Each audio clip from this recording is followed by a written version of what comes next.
TV ఛానళ్ళకి మాత్రం దాదాపు 2-3 నెలల నుంచి నరకం చూపెట్టేస్తున్నాడు మోడీ. యుద్ధం ప్రారంభమయ్యాక ఈ టీఆర్పీ రేటింగ్స్ కోసం తప్పుడు కథనాలు, సంచలనాత్మక కథనాలను ఎక్కువగా ప్రొజెక్ట్ చేస్తున్న ఉద్దేశంతో టీఆర్పీ రేటింగ్స్ని బ్యాన్ చేసింది సమాచార మంత్రిత్వ శాఖ, ప్రసార మంత్రిత్వ శాఖ. ఆ తర్వాత నెల అయ్యాక మళ్ళీ పొడిగించుకొచ్చారు. ఇప్పుడు వాస్తవంగా యుద్ధం ఓ రకంగా ముగిసింది అని చెప్పాలి. ఆ ముగిసినటువంటి దశలో మళ్ళీ 4 వారాల పాటు ఇప్పుడు చేశారు. అంటే ఇప్పుడు ఎలక్షన్స్ టైం.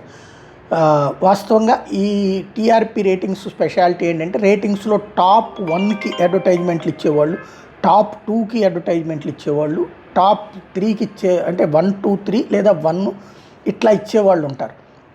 ఇది కనుక రేటింగ్స్ లేకపోతే కనుక అంతకుముందు ఈ రేటింగ్స్కి ముందు ఫస్ట్లో వచ్చినటువంటిది ఎవరైతే ఉంటుందో వాళ్ళకి మాత్రమే వీళ్ళు అడ్వర్టైజ్మెంట్లు ఇస్తారు. మిగతా సంస్థలు ఇప్పుడు పుంజుకున్న రేటింగ్ వచ్చినా తెలియదు కాబట్టి నష్టపోతారు.